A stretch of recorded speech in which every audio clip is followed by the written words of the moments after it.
MRT Fasa 2 eksklusif wartawan Syaril Sarabudin bersama dengan Perdana Menteri. Keluarga dua mangsa korban rabies terima sumbangan RM60,000.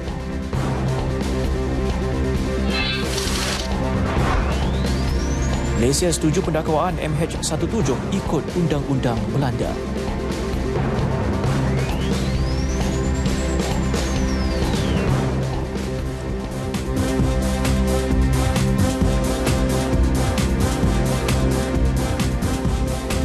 Baik, salam hormat dan salam satu Malaysia. Ini N5 edisi Khamis 13 Julai 2017 bersama dengan saya, Radin Robin. Dan seperti biasa kami bawakan untuk anda lintas langsung dari studio mini negeri. Kita mulakan dengan perkembangan dari negeri Sarawak bersama dengan Damia Cassandra Manja. Kemudian kita ke negeri Pahang bersama dengan Muhammad Hezri Asran Ahmad. Seterusnya kita ke Sabah bersama dengan Suaran Shah. Dan dari Kompleks Islam Putrajaya KIP bersama dengan Muhammad Naim Harun. Setia bersama kami dalam N5.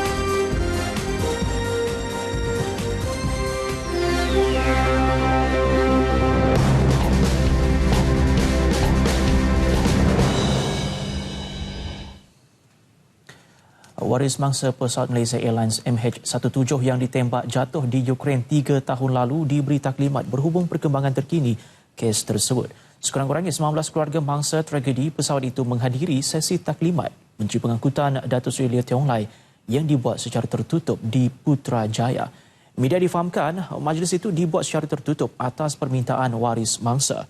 Ketika ditemui media selepas itu, Datuk Seri Liao berkata, Malaysia setuju pendakwaan terhadap mereka yang bertanggungjawab menembak pesawat MH17 di Ukraine pada 2014 dilakukan di Belanda dan menggunakan perundangan negara itu. Menurut Datuk Seri Liao, siasatan ke atas tragedi itu dijangka selesai hujung tahun ini atau awal tahun depan.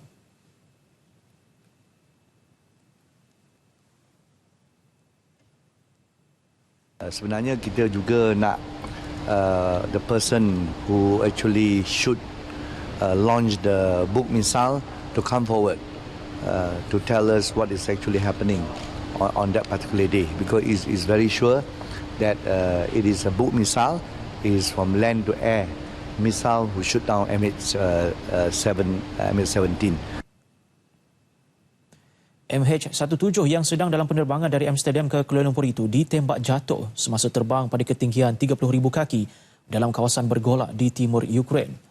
Tembakan itu membunuh kesemua 298 penumpang dan anak kapal termasuk 44 rakyat Malaysia.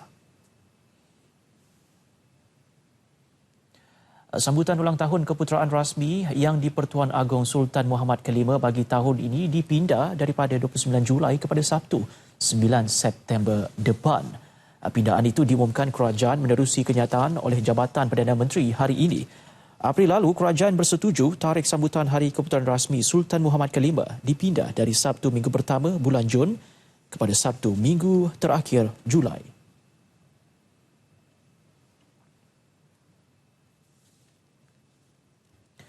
Akibat menggelar ayahnya 2 Julai lepas sehingga maut, seorang anak didakwa di Mahkamah Magistrate Jelebu. Bagaimanapun, ketika pertuduhan dibacakan di hadapan Magistrate Muhammad Reza Azhar Razali, tertuduh Muhammad Nazri Abdullah, 44 tahun, mengaku tidak bersalah. Tertuduh didakwa mengikut Seksyen 302 Kanun Keseksaan dengan mengelar leher ayahnya, S. Valetam, 73 tahun, hingga meninggal dunia di sebuah rumah di Felda Lui Timur Bahau antara pukul 10.30 malam hingga 11.20 malam pada 2 Julai lalu. Magistrate kemudian menetapkan sebutan semula kes pada 9 Ogos depan. Pendakwaan dikendalikan Timbalan Pendakwa Raya Wan Ahmad Hijrah Wan Abdullah, manakala tertuduh tidak diwakili peguam. Seorang lelaki rentung apabila kereta yang dipandunya terbakar selepas terbabas dan bertembung dengan sebuah kenderaan lain di kilometer 321.7 Lebuh Raya Utara Selatan arah utara berhampiran susur keluar Tapah Perak awal pagi tadi. Menurut Ketua Polis Daerah Tapah, Superintendent Somsakdin Keliau, mangsa Lim Chin Tek, 26 tahun, maut di tempat kejadian. Dalam kejadian pukul 3.15 pagi itu, mangsa yang dari arah Kuala Lumpur menghala ke Taiping dipercayai hilang kawalan lalu terbabas melanggar besi penghadang jalan di lorong kecemasan dan memasuki laluan bertentangan sebelum dilanggar kenderaan lain. Akibat pelanggaran itu, kedua-dua kenderaan terseret sejauh 100 meter dan terbakar, menyebabkan mangsa tersepit dan rentung. 3 lagi mangsa berusia 14 hingga 53 tahun tidak mengalami sebarang kecederaan. Mayat mangsa kemudian dibawa ke Hospital Tapah untuk bedah siasat.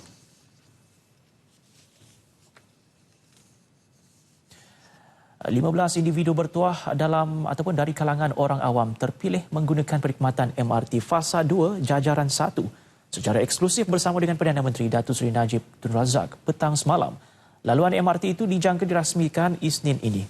Wartawan dan juga personaliti RTM Syaril Sarapudin, salah seorang dari mereka yang bertuah itu, berkongsi pengalamannya melalui stesen terowong bawah tanah itu. Ikuti rakaman eksklusif beliau menggunakan telefon pintar sepanjang lawatan tersebut. 15 orang yang terpilih termasuk beberapa rakan dalam talian serta personaliti seperti Wak Doyok, Karl Syafiq, Faiz Diki serta Kuan Chi Heng. Okay, sekarang kita dalam perjalanan nak naik MRT. Pada awalnya, kami tidak menyangka jemputan ini adalah lawatan bersama Perdana Menteri dan isteri Datin Sri Rosmah. Ketika di stesen bandar Damansara, kami dikejutkan dengan kehadiran pemimpin nombor 1 negara itu. Okay, ini pengalaman naik MRT bersama dengan Perdana Menteri. Kita tengok National messaging,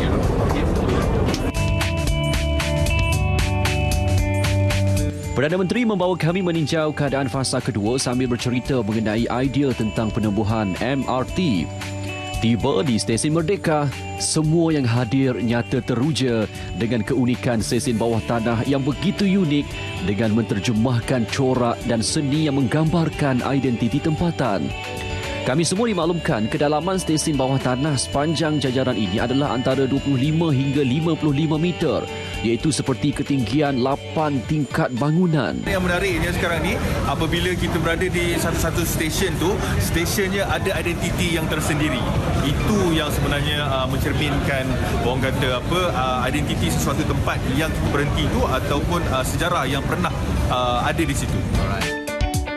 Selepas menaiki MRT, Perdana Menteri mengajak kami untuk turut merasai menaiki bas pengantara yang menjadi pengangkutan penghubung di semua stesen nanti. Okey, ini pengalaman bersama dengan Datuk Seri daripada RTM. Datuk Seri tengok macam mana MRT tadi? Datuk Seri naiklah. Saya berasa begitu kagum dengan apa yang saya telah saksikan tadi. Tak dapat dinafikan sistem MRT kita adalah antara yang terbaik di dunia. Dan apa yang kita hasratkan supaya Lembah Kelang, Kuala Lumpur, Lembah Kelang dan juga Putrajaya kemudian akan membolehi sistem pengangkutan yang moden, boleh bergantung harap dan efisien serta mampu digunakan oleh rakyat jelata.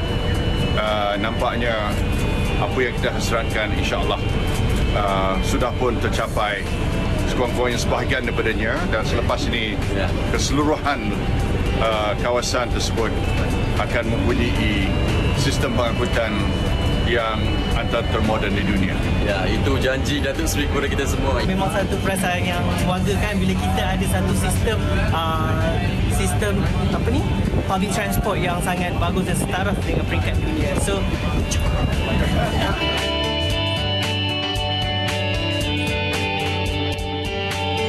Laporan wartawan Syahril Sarapudin untuk TV1. Terima kasih Syaril. Timbalan Perdana Menteri Datuk Seri Dr. Ahmad Zahid Hamidi menyerahkan sumbangan berjumlah RM60,000 kepada ibu bapa dua bangsa korban rabies 4 Julai lepas. Majlis berlangsung di Kuching yang turut dihadiri Timbalan Ketua Menteri Datuk Amar Douglas Unggah Embas dan Menteri Kerajaan Tempatan Datuk Profesor Dr. Sim Koi Hian. Cek diserahkan kepada Mazlan Pujan, 36 tahun dan isterinya Elisa John, 37 tahun. Ketua Kaum Kampung Paun Rimu Bakong, Stephen Empudo, yang ditemui selepas majlis ini dengan mewakili ibu bapa kedua-dua mangsa berterima kasih dengan sumbangan yang disalur. Bantuan itu bakal digunakan untuk membina rumah baharu pasangan berkenaan dengan 4 lagi anak mereka yang sebelum ini hidup serba daif. Sementara itu, Datuk Seri Dr. Ahmad Zahid diberi taklimat ringkas mengenai pengurusan wabak rabies di bahagian Serian oleh Datuk Amar Douglas Unggah Embas.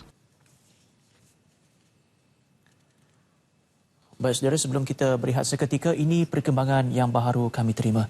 Kanak-kanak perempuan 7 tahun yang dirawat di unit jagaan rapi kanak-kanak PICU Hospital Umum Sarawak HUS Kuching akibat jangkitan virus rabies meninggal dunia kira-kira 2 petang tadi. Perkara itu disahkan Ketua Pengarah Kesihatan Datuk Dr. Nur Hisham Abdullah dalam satu kenyataan. Lintas langsung dari Sarawak membawakan paparan utama lawatan timbalan Perdana Menteri Datuk Seri Dr. Ahmad Zahid Hamidi ke negeri itu. Jadi laporannya terus saja kita bersama dengan Damia Cassandra Manja di studio RTM Kuching. Damia? Baik, terima kasih Redwin. Assalamualaikum dan salam satu Malaysia. Timbalan Perdana Menteri Datuk Seri Dr. Ahmad Zahid Hamidi memberi amaran tindakan tegas bakal dikenakan kepada para kontraktor yang menyebabkan sesebuah projek kerajaan itu lewat disiapkan atau terbengkalai. Amaran serupa turut ditujukan kepada syarikat juru perunding atau mana-mana pegawai yang terlibat dengan projek terbabit. Saya akan mengambil tindakan secara drastik supaya mana-mana kontraktor yang tidak dapat menyiapkan kerja itu tidak diberikan extension of time atau EOT. Mereka mesti memberikan keutamaan untuk menyiapkan dengan segera projek-projek itu on time. Itu target atau matlamat saya. Datuk Seri Zahid berucap pada Majlis Ramatamah Aidilfitri Anjuran Kementerian Dalam Negeri di Sri Aman. Sebelum itu, Timbalan Perdana Menteri telah mengadakan lawatan mengejut ke tapak projek Hospital Sri Aman yang baru di Jalan Kejatau, Sri Aman.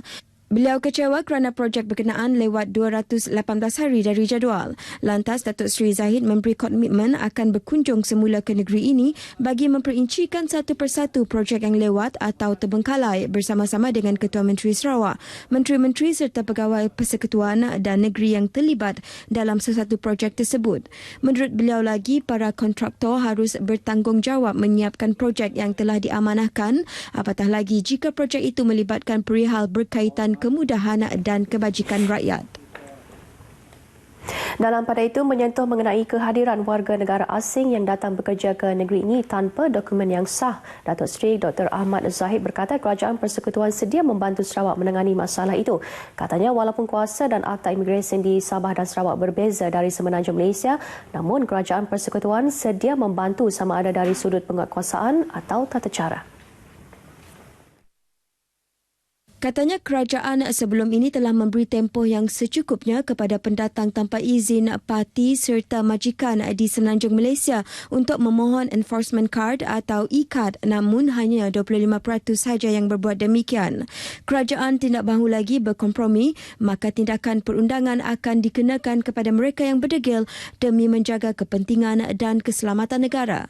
Kita telah memberikan masa yang cukup untuk mereka memohon, tetapi pekerja dan majikan berdegil dan tidak mahu mematuhi tempoh waktu yang telah diberikan, maka tiada maaf bagimu, bagi mereka-mereka yang berdegil, sama ada pekerja asing itu atau majikan-majikan. Tindakan perundangan dilakukan pada mereka.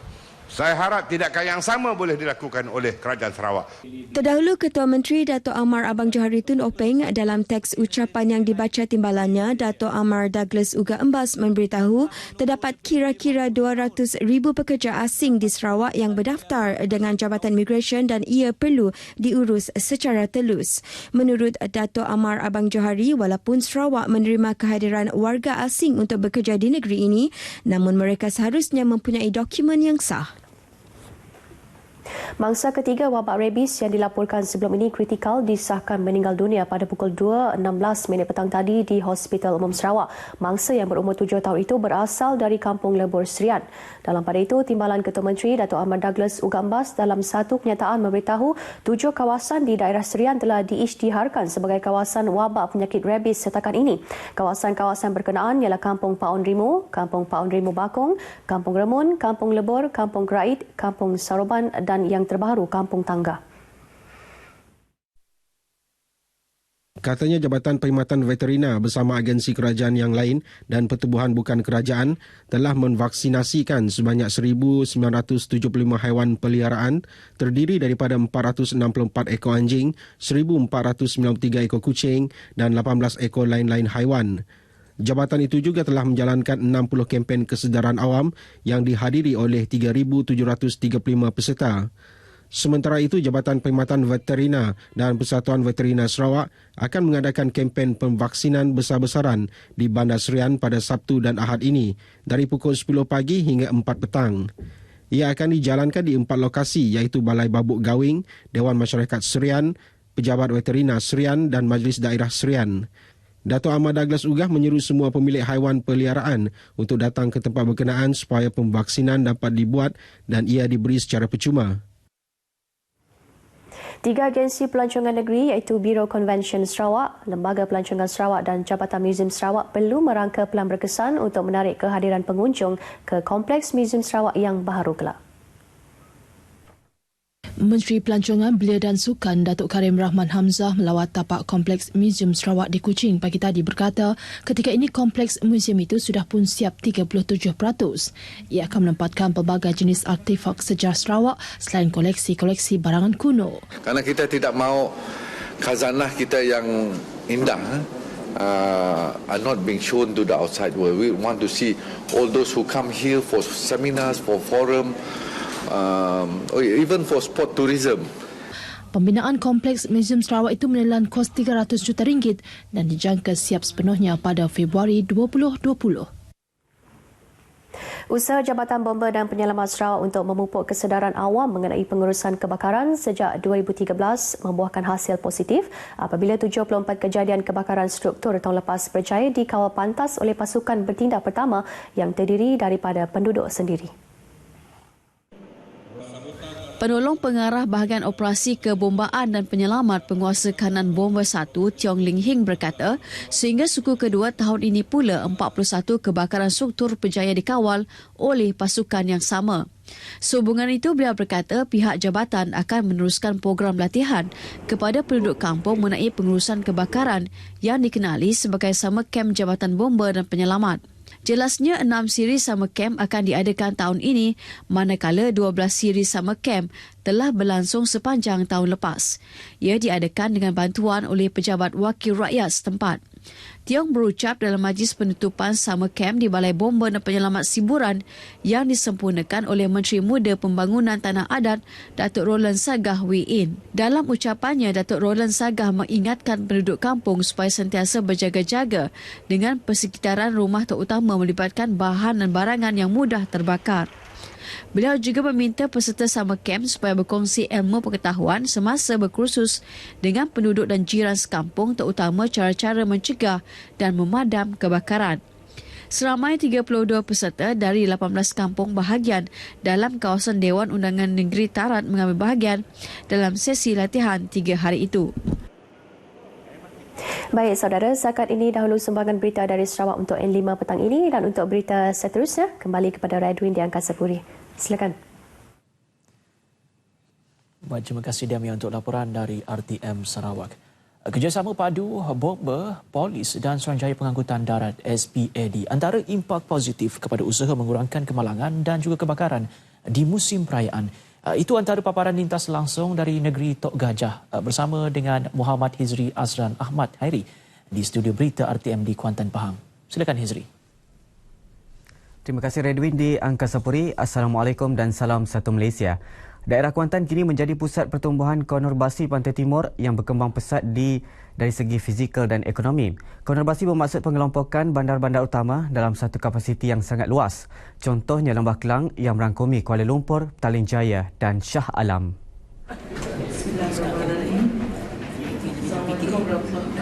Pemilihan Kuantan berdasarkan kecekapan tadbir urus dan kemudahan infrastruktur yang disediakan kerajaan negeri dan jumlah pelaburan domestik dan asing berimpak tinggi yang masuk ke Kuantan bernilai RM56.4 bilion dengan lebih 52,000 peluang pekerjaan. Pertubuhan ekonomi itu turut dijana menerusi wilayah ekonomi Pantai Timur ECER selain menjadi daerah yang paling banyak menerima manfaat melalui projek Taman Perindustrian Malaysia China MCKIP, Taman Halal Gambang, Taman Bayu Bersepadu Kuantan, projek naik taraf Pelabuhan Kuantan dan projek jaringan laluan rel Pantai Timur ECRL turut menyumbang kepada pemilihan Kuantan. Ianya memberi platform, memberi ruang kepada penglibatan rakyat untuk memberi pandangan cadangan kepada kerajaan negeri sebelum sesuatu perkara itu dilaksanakan. Dan ini adalah sehingga tahun 2035. Dan kita nak mereka melibatkan diri dalam perancangan yang akan dicadangkan oleh pihak kerajaan negeri. Beliau sebelum itu berucap mewakili Menteri Besar Datuk Seri Anan Yaakob melancarkan rancangan tempatan daerah Kuantan 2035 di Kuantan. Kerjasama bersepadu Jabatan Bomba dan Penyelamat bersama-sama polis dan SPAD telah memberi impak positif berdasarkan jumlah panggilan kecemasan kemalangan kebakaran pada musim perayaan lalu yang berkurangan. Kempen kesedaran dan saranan keselamatan yang dilakukan ketiga-tiga agensi menjadi antara faktornya. Pada tahun ini kita dapati dari segi jumlah panggilan kebakaran sedikit berkurangan lah. Begitu juga dari segi angka yang kita terlibat dalam operasi menyelamat di kemalangan lah, khususnya di Lebuh Raya. Sempena sambutan Hari Raya yang lalu, Bomba dan Penyelamat meletakkan anggota dan jenteranya di 3 hentian rehat dan rawat sepanjang Lebuh Raya Pantai Timur LPT. Beliau ditemui media pada sambutan Hari Raya Aidilfitri peringkat JPBM Negeri Pahang di Balai Bomba dan Penyelamat Indra Mahkota Kuantan. Turut hadir Esko Perumahan dan Pembandaran Negeri Datuk Seri Wan Rosdi Wan Ismail dan Setiausaha Kerajaan Negeri Datuk Seri Safian Ismail. Majlis yang melibatkan 22 balai dari seluruh Pahang ini turut meraikan 40 anak yatim dari Rumah Kanak-Kanak Sultanah Hajar Kasum. Pelaksanaan 3 hak projek pencetakan teragih MyCard DPP Jabatan Pendaftaran Negara JPN di Pahang membantu proses penyerahan MyCard kepada pemohon lebih cepat. Berbanding 10 hari sebelum ini, kini proses penyerahan MyCard di pejabat JPN Cawangan hanya mengambil masa 5 hari bekerja. 3 lokasi hub DPP turut menjadi sub-hub kepada 12 pejabat JPN mengikut kawasan berdekatan. Projek hub DPP merupakan penambahbaikan kepada sistem DPP di 55 pejabat DPP di seluruh negara.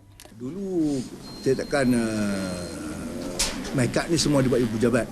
Kita ambil masa hingga mula-mula 6 bulan, lepas tu 3 bulan. Selepas itu kita bekalkan mesin cetak ni ke 55 pejabat yang lain, termasuk semua ibu negeri dan juga UTC, iaitu bila ada cetakan tu dia mencetak di pejabat dia sendiri. Maknanya kalau kita pergi ke Kuantan tu, ibu pejabat negeri Kuantan, dia akan mencetak siapa yang mohon di situ, kita akan cetak situ. Tempoh masa dia kita bagi 24 jam. Selain mempercepat tempoh serahan, inisiatif JPN ini dapat mengurangkan kos perkhidmatan pos, kos tenaga kerja serta pembangunan sistem. Beliau sebelum itu merasmikan hub percetakan teragih MyCard Negeri Pahang di JPN Pekan. Dengan tempoh yang dia bagi ni, dengan tempoh yang singkat ni, saya rasa kira menjimatkan masa saya lah. Lepas tu kira rasa seronok lah sebab kita boleh guna IC tu dengan cepat lah untuk urusan-urusan kita. Yang mana kalau masa dulu kita bagi pihak masyarakat orang ahli ni, kadang-kadang dia kelewatan dia menyebabkan kerana dia ni tidak mampu untuk keluar, masuk. Sebab macam mana tahu sebabnya untuk membuat surat beranak ataupun sijil kelahiran ni jadi makan masa yang terlalu lama, makan masa yang terlalu panjang. Kalau kita tengok daripada segi dia punya itulah prosedur dia. Hub DPP Kuantan membuat cetakan bagi sub-hub JPN Pekan, Muazzam Shah, Rompin, Pulau Tioman dan RTC Kuala Pahang. JPM Temeloh pula untuk sub-hub JPN Bera, Mentakap, Jengka, Maran dan Jerantut, manakala JPN Raub akan membuat cetakan MyCard bagi Bentong dan Kuala Lipis. DPP UTC Pahang pula hanya mencetak permohonan MyCard di pusat tersebut. Paparan itu mengakhiri sumbangan berita dari Pahang. Kembali kepada Redwin di Angkasa Puri untuk berita seterusnya. Silakan. Baik, terima kasih Hazri. Kita ke laporan selanjutnya. Timbalan Menteri di Jabatan Perdana Menteri Dato' Dr. Ashraf Wajdi Dusuki mengharapkan 8 keluarga jemaah haji yang terlibat dengan tragedi korban kren runtuh pada 2015 bersabar dengan bayaran pampasan. Kerajaan Malaysia dan juga Lembaga Tabung Haji TH sentiasa mendapatkan maklumat terbaru mengenai perkara itu menerusi hubungan diplomatik dengan Arab Saudi. Diperjelaskan, kes berkenaan masih lagi dalam proses perbicaraan mahkamah di negara berkenaan. Pampasan hanya dapat dilakukan selepas perbicaraan selesai. Yang saya dimaklumkan, yang terbaru masih lagi di peringkat akhir perbicaraan di peringkat mahkamah, dan kita menantikan apa juga keputusan mahkamah akan memberikan juga keputusan kepada pihak kerajaan Arab Saudi. Beliau menyatakan demikian ketika menghadiri majlis sambutan Hari Raya Aidilfitri peringkat Pejabat Pendidikan Daerah PPD Pasir Putih, Tok Bali Pasir Putih. Dalam kejadian 5 petang pada 11 September 2015, lebih 100 jemaah haji terkorban, manakala beratus lagi cedera selepas kren binaan tumbang menghempak bangunan Masjidil Haram sebaik jemaah selesai mengerjakan solat asar.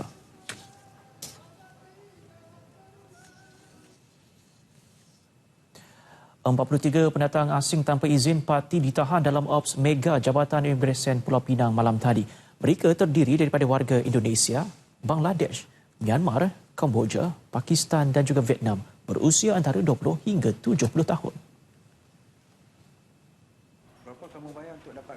Menurut pengarah Imigresen Negeri, Mior Hezbollah, kesemua mereka diberkas dalam 2 serbuan di sekitar Glogor dan Queens Bay dalam operasi selama 7 jam yang berakhir 4 pagi tadi. Parti terbabit dikesan tidak mempunyai dokumen perjalanan yang sah, permit tamat tempoh dan salah guna pas lawatan.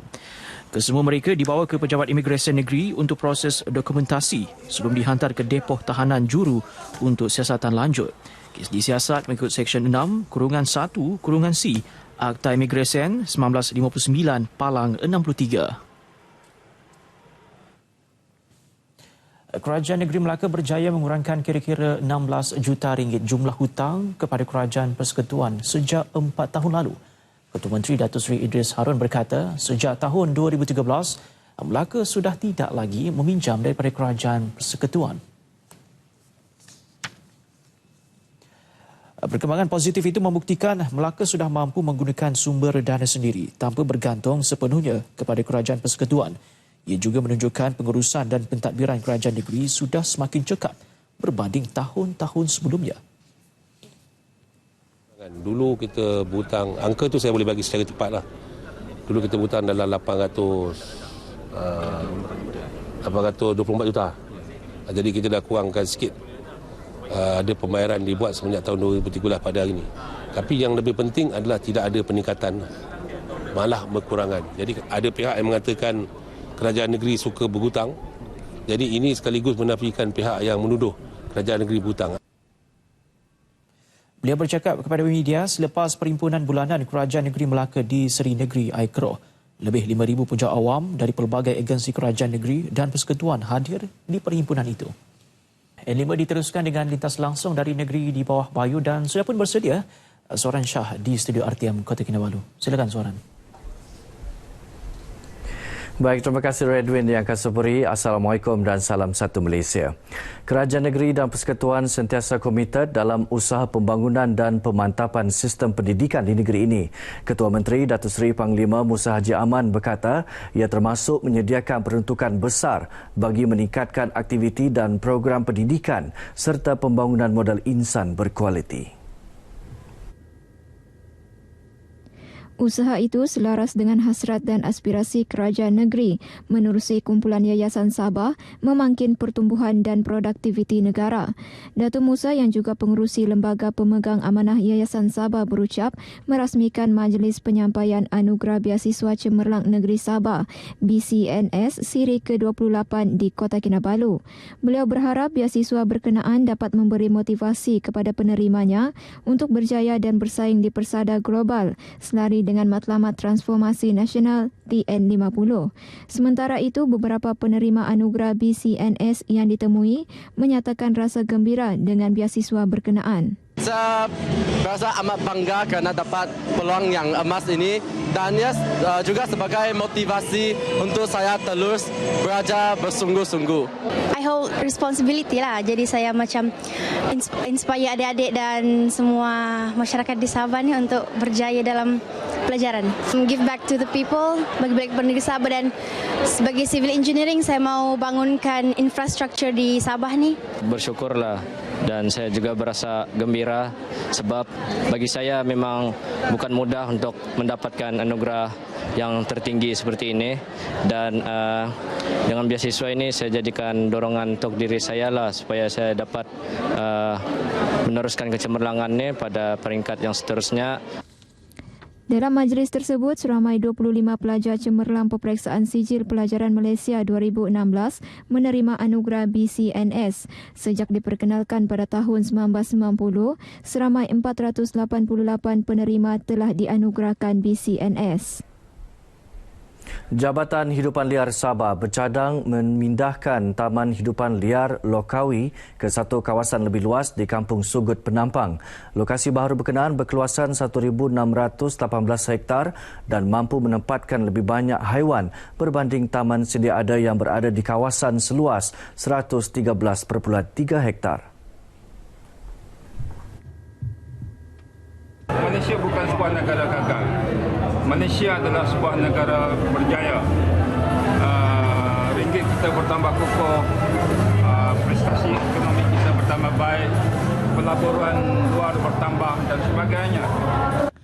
Katanya kemajuan dan kejayaan yang dikecapi Malaysia hari ini merupakan hasil kesungguhan barisan kepimpinan negara membawa pembangunan untuk mengubah lanskap kehidupan rakyat. Usaha itu juga telah menjadikan rakyat negara ini lebih berdaya saing agar mampu menandingi negara luar.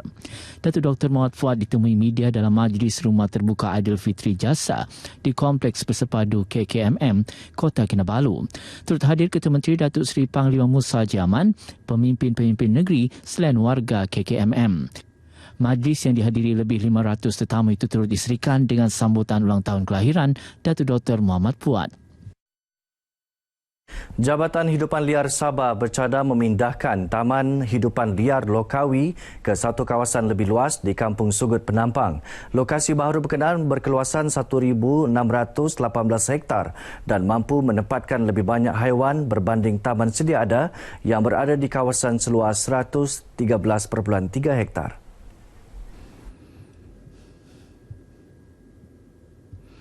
Pengarah Jabatan Hidupan Liar Sabah Agustin Tuga berkata, cadangan pemindahan berkenaan telah pun dikemukakan kepada kerajaan negeri 2 tahun lalu.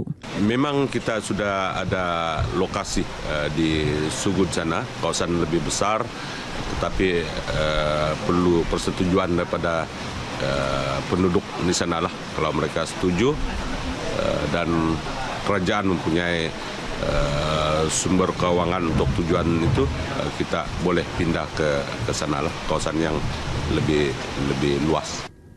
Buat masa ini, Taman Hidupan Liar Lokawi hanya merangkumi kawasan seluas 28.3 hektar sahaja, memandangkan kawasan selebihnya yang berbukit sukar untuk diterokai.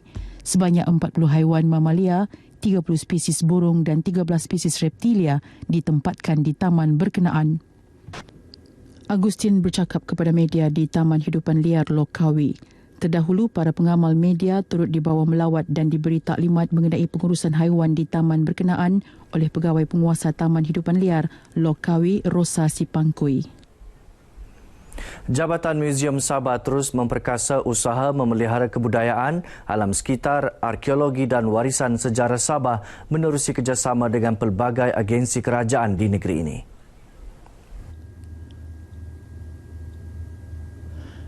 Terbaharu kerjasama dilaksana dengan Institut Latihan Sektor Awam Insan dan Universiti Malaysia Sabah UMS menganjurkan simposium dan bengkel dokumentasi warisan dan sejarah Sabah melalui pendekatan antropologi di Kota Kinabalu. Berucap rasmikan program berkenaan, Pembantu Menteri Pelancongan Kebudayaan dan Alam Sekitar, Datuk Kamalin Haji Umbi berkata, simposium ini penting bagi melihat warisan dan sejarah Sabah dari segi masyarakat, alam sekitar, komunikasi dan budayanya selain menjadi ruang perkongsian penyelidikan serta mempamerkan warisan negeri ini. Usaha tersebut penting bagi memastikan warisan sejarah tempatan terus terpelihara selain untuk tujuan pendidikan dan pembelajaran. Lebih 50 orang terdiri kaki tangan Muzium Sabah, ahli akademik, pelajar dan ahli-ahli persatuan budaya menyertai simposium dan bengkel kali ini.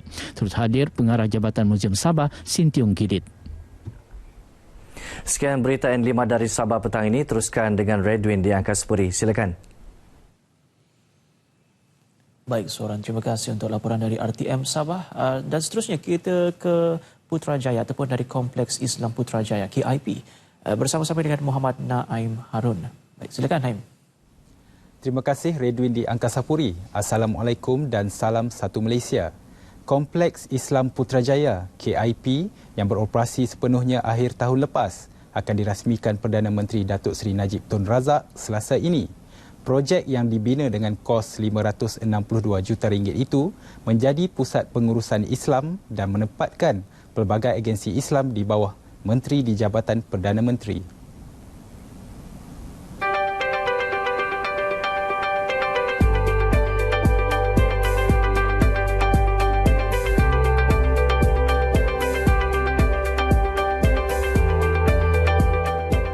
Kompleks 4 blok bangunan di Presin 3 Putrajaya ini melambangkan komitmen kerajaan dalam pembangunan Islam di negara ini. Selain Jabatan Kemajuan Islam Malaysia JAKIM, KIP turut menempatkan antaranya Jabatan Agama Islam Wilayah Persekutuan Jawi, Pejabat Mufti Wilayah Persekutuan, Jabatan Kehakiman Syariah Malaysia, Jabatan Wakaf, Zakat dan Haji Jauhar dan Yayasan Dakwah Islamiah Malaysia, YADIM. Jadi masyarakat, pelanggan-pelanggan agensi agama bawah menteri ini boleh mendapatkan khidmat yang terbaik melalui kemudahan yang ada, khususnya sekitar ini ada masjid, ada tempat parking yang sangat luas dan mudah diakses oleh masyarakat.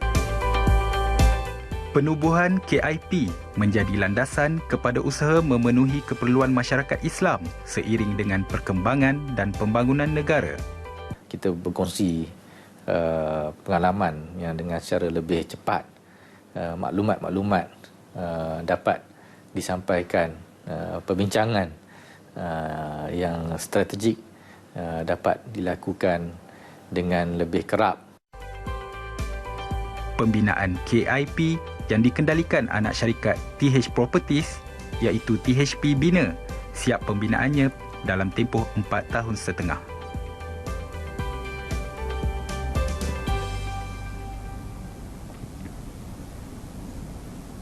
Kepakaran dan penglibatan ilmuwan Islam dalam memartabat pengajian di sesebuah institusi pengajian tinggi adalah diperlukan seiring usaha mengembeling idea dalam mencapai sesuatu inovasi.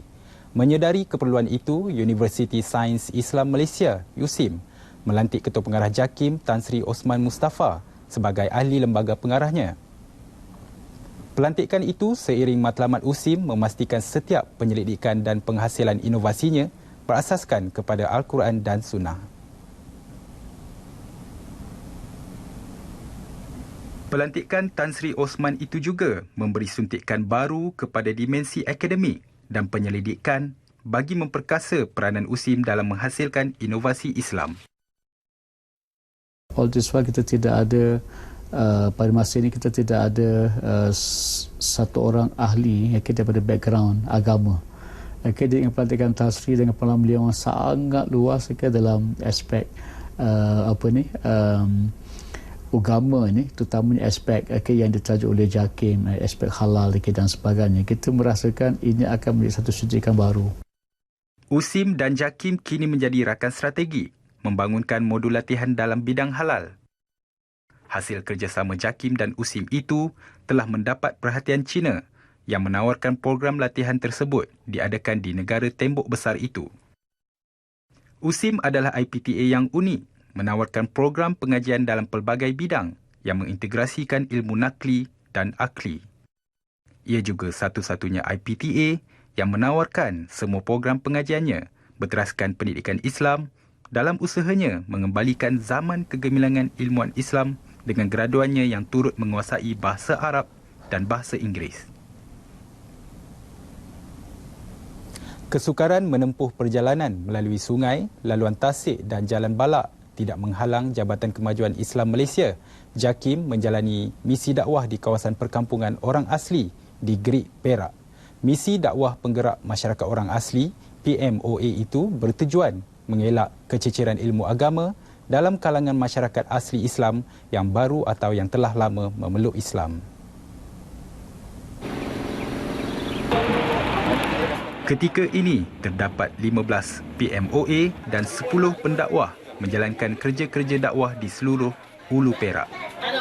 Kita jaga kebajikan, kita jaga soal nikah kahwin diorang, kita jaga soal kelahiran diorang, kita jaga soal pengebumian diorang, macam-macam lah dia punya tanggungjawab. Jadi saya boleh simpulkan bahawa lahirnya masyarakat orang asli itu, jika dia Islam, sampailah dia meninggal, kita uruskan semuanya, insya-Allah. Hasil program dakwah di perkampungan orang asli setakat ini berupaya mengislamkan 40% daripada masyarakat orang asli di Perak. Berlandaskan kesukaran dan kesungguhan kumpulan penggerak ini menjalankan kerja-kerja dakwah, pihak yang berkaitan disaran menimbangkan allowance tambahan kepada mereka sebagai motivasi. Kita harapkan ini antara perkara yang dapat dipertimbangkanlah oleh pihak yang berkenaan, pihak yang berwajib, supaya dapat memberi suntikan motivasi dan semangat kepada mubalik dan penggerak masyarakat orang asli kita untuk berkhidmat dengan lebih baik dari masa ke semasa. Program anjuran JAKIM dengan kerjasama Yayasan Taqwa dan Yayasan Wakaf ini melibatkan 3 perkampungan orang asli di Gerik. Paparan itu mengakhiri sumbangan berita dari Putrajaya. Kembali kepada Redwin untuk berita selanjutnya. Baik, terima kasih Naim untuk laporannya. Kita ke laporan selanjutnya. Lebih 35,000 penduduk di kawasan Parlimen Tangga Batu dapat menikmati perkhidmatan rehabilitasi yang ditawarkan di Pusat Rehabilitasi Seri Tanjung yang terletak di Kampung Gelam, Tanjung Kling, Melaka. Ahli Parlimen Tangga Batu, Dato' Abu Bakar Muhammad Diah berkata, pusat rehabilitasi itu menyediakan kemudahan rawatan pemulihan secara komprehensif, merangkumi aspek fizikal dan vokasional kepada pesakit. Pusat rehabilitasi yang dibina dengan kos RM190,000 itu menerima kes pelbagai kategori seperti kanser, angin ahmar dan kemalangan. Perkhidmatan yang ditawar lebih memudahkan pesakit menerima rawatan tanpa perlu berulang-alik dengan jarak jauh antara hospital dengan rumah mereka. Seperti yang kita tahu, sebelum ni mereka kena travel jauh, mereka kena pergi ke hospital besar untuk mendapat untuk buat rehabilitasi. Hari ini jaraknya dekat, kita bawa kepada mereka, jadi mereka jarak dekat daripada rumah mereka, jadi keluarga dia boleh hantar sini dan boleh ambil balik lah. Dia berkata demikian kepada pemberita selepas merasmikan Pusat Rehabilitasi Seri Tanjung di Kampung Gelam, Tanjung Kling, Melaka. Dato' Abu Bakar yang juga Timbalan Menteri Sains, Teknologi dan Inovasi berkata, pusat tersebut mampu menampung 15 hingga 20 pesakit setiap hari dengan kebanyakan pesakit akan menjalani tempoh rawatan mengikut jadual masing-masing. Sehingga kini, pusat berkenaan berjaya merawat lebih 300 pesakit sejak mula beroperasi pada Februari lepas. Seramai 80 kaki tangan terdiri daripada pakar, pegawai dan kaki tangan perubatan yang berpengalaman dalam pelbagai bidang perubatan bertugas di pusat tersebut. Johor komited membangunkan kualiti hidup masyarakat orang asli melalui pelbagai inisiatif. Satu daripadanya, pembangunan sektor agropelancongan di kawasan perkampungan orang asli. Menteri Besar Datuk Muhammad Khalid Nordin berkata, dana RM100,000 disalurkan kepada projek pembangunan agropelancongan di kampung orang asli Tanah Abang, Mersing. Dana disalurkan menerusi kumpulan prasarana rakyat Johor kepada koperasi peserta rancangan orang asli Tanah Abang, Mersing Berhad. Projek merangkumi pembinaan prasarana seperti chalet, rumah penginapan 2 tingkat, kelengkapan rekreasi dan kolam ternakan udang. Ini semua kita lakukan kerana kita percaya melalui cara ini ia bukan sahaja akan membuka ruang pekerjaan kepada masyarakat setempat, tetapi ia akan turut meningkatkan keupayaan dan keterlibatan masyarakat orang asli dalam agenda pembangunan kerajaan. Beliau berucap pada Majlis Jalinan Muafakat Kepimpinan Masyarakat Orang Asli Johor di Johor Bahru. Majlis Agama Islam dan Adat Istiadat Melayu Perlis (MAIPS) menawarkan 50 beasiswa untuk golongan saudara baharu di seluruh negara melanjutkan pelajaran di College Universiti Islam Perlis (KUIPS). Raja Muda Perlis Tuanku Said Faizuddin Putra Jamalul Lail yang di-Pertuan MAIPS bertitah inisiatif itu menggunakan sumber kutipan zakat. MAIPS juga akan mengadakan program Nadwah Mu'alaf bagi menyantuni saudara baharu sempena sambutan Ma'al Hijrah 1437 dengan memberi sumbangan RM3,000 kepada peserta saudara baharu dari seluruh negara yang menerima hidayah dalam tempoh setahun ini. Baginda bertitah demikian pada Majlis Marak Kasih Syawal bersama Mu'alaf di Kangar. Berangkat sama, Raja Puan Muda Perlis, Tuanku Hajah Lailatul Syahrin Akasha Khalil. Sementara itu, Ketua Pengarah Kemajuan Islam Malaysia, JAKIM, Tan Sri Osman Mustafa berkata, inisiatif MAIPS itu membabitkan mualaf tanpa had umur. Saya percaya apa yang dibuat oleh Perlis ini boleh juga dimanfaat oleh negeri-negeri lain yang khususnya yang ada pusat-pusat pengajian tinggi. Majlis itu meraihkan lebih 600 mualaf dari zon utara merangkumi Perlis, Kedah dan Pulau Pinang. Baik saudara, sambutan Aidilfitri masih lagi diraihkan. Lebih 500 tetamu hadir dalam majlis sambutan Aidilfitri bahagian program radio RTM Anjuran Badan Kebajikan Program Radio yang berlangsung di Wisma Radio Angkasa Puri. Bertemakan Kita Raya 2017, acara tahunan itu bertujuan merapatkan hubungan silaturahim antara kaki tangan serta pendengar-pendengar stesen radio RTM. Pengerusi Badan Kebajikan dan Sosial Kaki Tangan Radio RTM, Muhammad Hamami Yusof berkata, pelbagai aktiviti menarik disusun termasuk beberapa penambahan acara baharu bagi memeriahkan lagi sambutan tahunan itu. Beberapa kelainan yang kita buat untuk tahun ini, antaranya kita tambah slot cabutan bertuah untuk kita punya kaki tangan dan kita adakan pertandingan menyanyi persembahan di kalangan bahagian-bahagian yang ada di dalam Wisma Radio ni, dan juga kita adakan juga pertandingan gerai tercantik. Dan juga kita ada kategori pakaian lelaki terkacak dan juga pakaian wanita tercantik. Sementara itu, para tetamu menyifatkan sambutan Aidilfitri yang dianjurkan begitu meriah. Alhamdulillah, tengok betul-betul memang dahsyat dengan jamuan yang menu-menu yang beraneka dan semuanya sedap-sedap. Tengok sambutan dengan konsep yang dia bawa amat-amat meriah. Tengok berbagai bangsa boleh menari-nari bersama, berseronok bersama, duduk makan dengan juadah yang sama. Itu yang nampak satu Malaysia. Kan, nampak memang cukup cantik. Perkara ni harus diteruskanlah sebagai tradisi kepada Malaysia. Kemeriahan sambutan Hari Raya memang ceria-ceria selalu. Boleh lihat semua RJ and then management level serta staff semua bersatu padu menjayakan perayaan ini.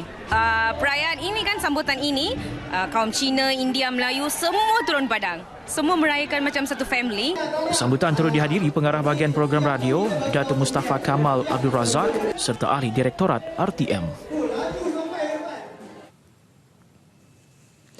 20 hasil ketenteraan milik Kementerian Pertahanan dipamerkan kepada orang awam sepanjang 3 hari Mini Karnival Angkatan Tentera Malaysia dan MINDEF yang bermula hari ini di Parlimen Sembrong, Kluang, Johor. Penganjurannya bersempena dengan Majlis Rumah Terbuka Malaysia di kawasan itu pada Sabtu ini yang bakal dihadiri Perdana Menteri Datuk Seri Najib Tun Razak.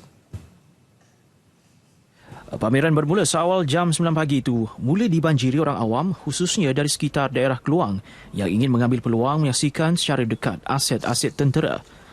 Pandangan saya baguslah untuk orang awam, warga emas, boleh cek kesihatan percuma.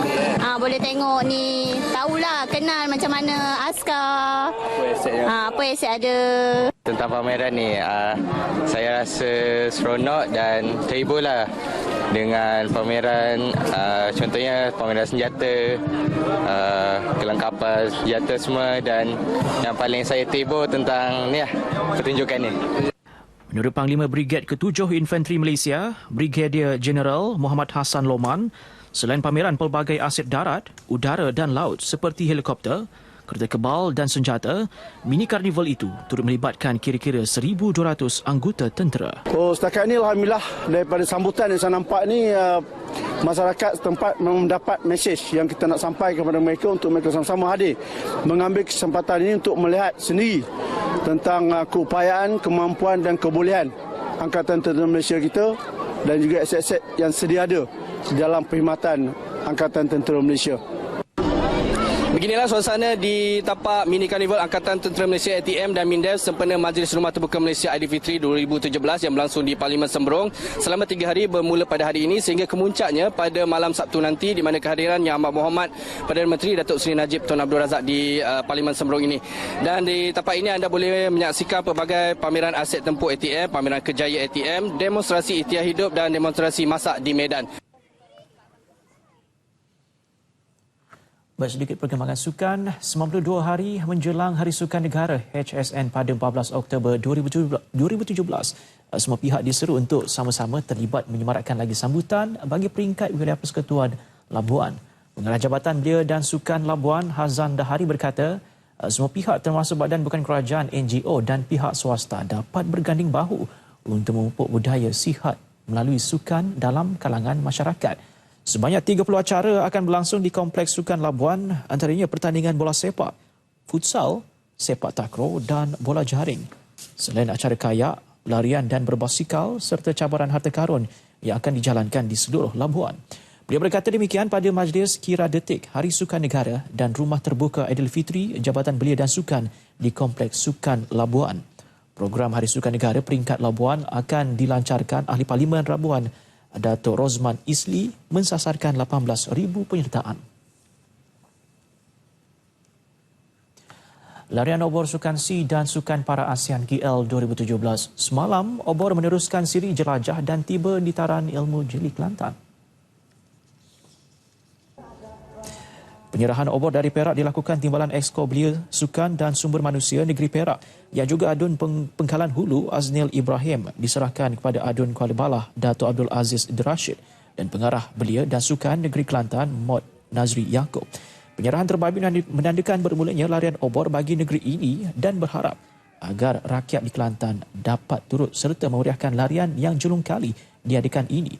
Larian obor di Kelantan akan membabitkan jarak sejauh 300 km meliputi 6 jajahan iaitu Jeli, Tanah Merah, Macang, Kota Baru, Bacok dan Pasir Putih sebelum ia diserahkan kepada wakil dari Terengganu. Antara keunikan yang diberikan adalah obor akan diterbangkan bersama Wow Bulan Gergasi.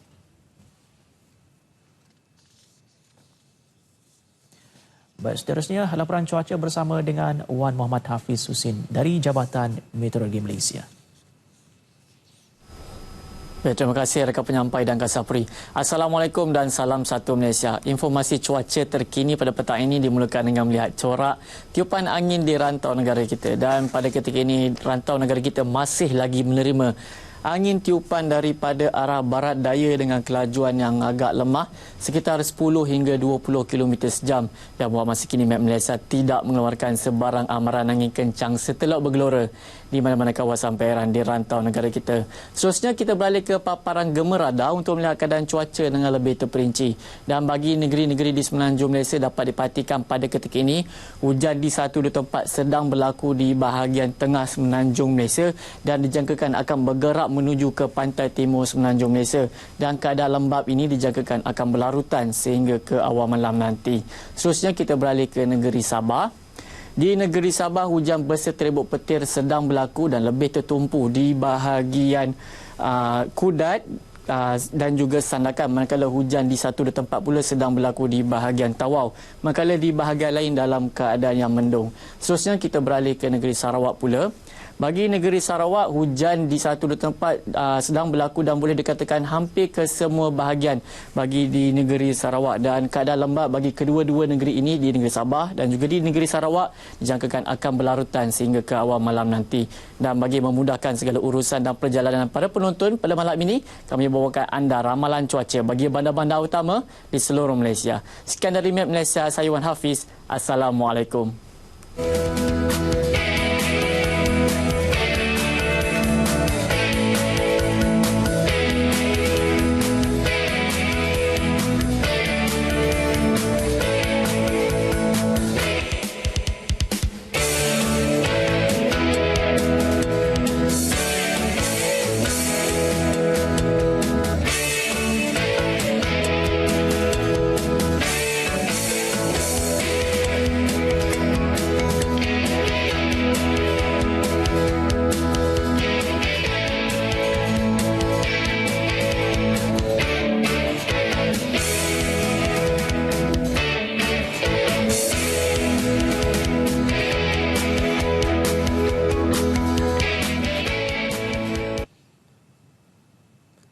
Baik, saudara, sebelum berpisah, kita saksikan sekali lagi visual kemeriahan sambutan Aidilfitri bahagian program Radio RTM yang berlangsung meriah di Wisma Radio Angkasa Puri sebentar tadi. Dengan itu, saya Reddy Robin, salam hormat dan salam satu Malaysia.